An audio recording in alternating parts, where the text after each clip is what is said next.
Hi friends, யாருக்காவது gold வாங்கணும்னு ஆசையாக இருக்கா? இப்போ பண்ண முடியுமா, வாங்க முடியுமா யோசிச்சுருக்கீங்களா? ஆனால் யோசிச்சுட்டே தான் இருப்போம். அது அடுத்த கட்டத்துக்கு நம்ம கொண்டு போக மாட்டோம். அவங்களுக்காக எப்படி பண்ணால் எப்படி வாங்கலாம் அப்படின்னு சொல்கிறத ஒரு சஜஷன் சொல்கிறேன். அவங்க ஓன் ரிஸ்க் தான் இது.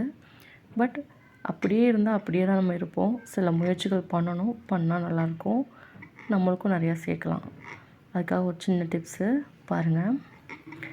கோல்டு பர்ச்சேஸ் பண்ணணும்னு நீங்கள் நினைக்கிங்களா? இன்றைக்கி டேட்டு நான் சொல்கிறேன். 1 கிராம் 16,200 8 கிராம் 1,29,600 8 கிராம் சொல்கிறது 1 பவுன். 16 கிராம் 2,59,200 2 பவுன். நீங்கள் இது மாதிரி நகை வாங்க போகிறீங்க முடிவு பண்ணிட்டீங்கன்னு வச்சுக்கோங்களேன். இதில் ரொம்ப சேதாரம் கம்மியாக இருக்குது அந்த கடையில் பார்க்கணும். நான் தேடி பார்த்ததில் லலிதா ஜுவல்லர்ஸில் தாலி செயினுக்கு 1.7%. அதுக்கு லோவாக நான் எந்த கடையும் பார்க்கல. உங்களுக்கு தெரிஞ்சால் எனக்கு கமெண்ட் பண்ணுங்கள். எனக்கு தெரியல. ஜிஎஸ்டி 3% கண்டிப்பாக கட்டி தான் ஆகும். அது ஒன்றும் பண்ண முடியாது. இப்போது நீங்கள் ஒரு 2,59,000க்கு நீங்கள் ஒரு செயினோ எடுக்கிங்கன்னா அதுக்கு ஜிஎஸ்டியும் நீங்கள் வேஸ்டேஜும் போட்டிங்கன்னா ஒரு 12,314. இந்த இதுக்கு நீங்கள் இப்படி பண்ணியும் வாங்கலாம். இல்லைன்னா இன்னொரு மெத்தட் இருக்குது. நான் இந்த மெத்தடில் சொல்லிடுறேன். இன்னொரு மெத்தடும் உங்களுக்கு இன்னொரு வீடியோ போடுறேன். இந்த மெத்தடில் நீங்கள் வாங்கினீங்கன்னு சொன்னால் ஒரு 12,314 உங்களுக்கு செலவாகும். ஆனால் பொருள் உங்கள் கையில் வந்துடும். அதை நீங்கள் போட்டுக்கவும் செய்யலாம். இல்லை ரொட்டேஷனுக்கு திருப்பி கொடுக்கனாலும் ஓகே, அப்படின்னாலும் பண்ணிக்கலாம் நீங்கள்.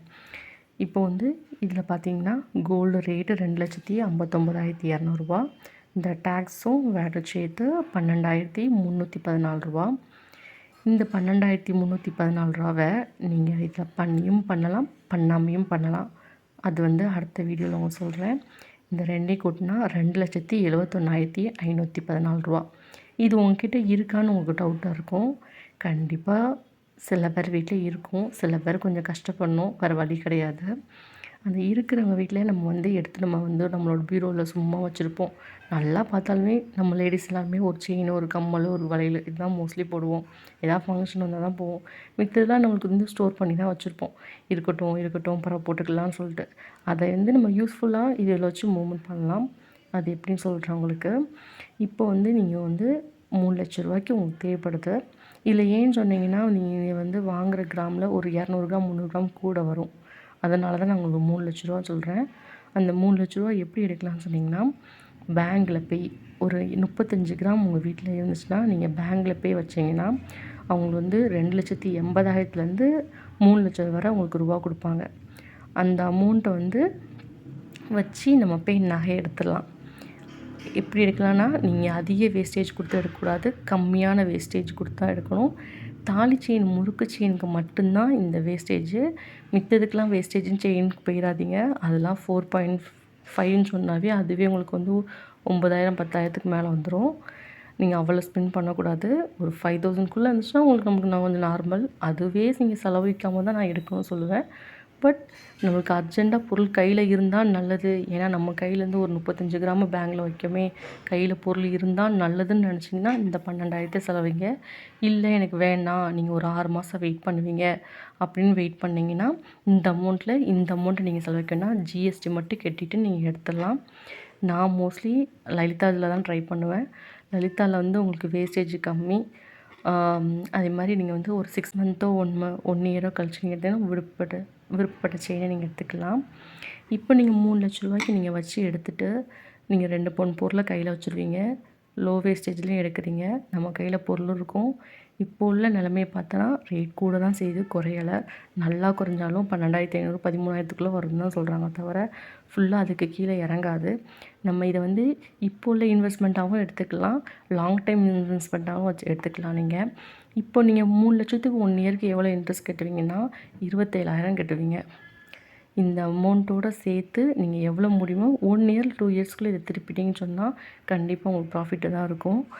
அதே மாதிரி நீங்கள் இப்போத்துக்குள்ள ரேட்டை பார்த்தீங்கன்னா உங்களுக்கு 19 பக்கத்தில் போகும்னு சொல்கிறாங்க. அப்படி 19 பக்கத்தில் போனாலுமே உங்களுக்கு இந்த இயர்க்குள்ளேயே 19, 20 டச் பண்ணுன்னு தான் சொல்கிறாங்க.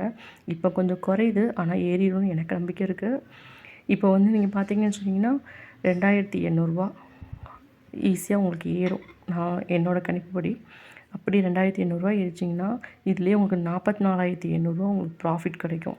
ஸோ ரூ. 27,000 கட்டினா கூட மீதி ஒரு ரூ. 15,000 இதுக்கு சேர்த்தா கூட உங்களுக்கு ரூ. 5,000 எக்ஸ்ட்ரா தான் கிடைக்கும். உங்களுக்கு இது லாஸ் ஆகாது.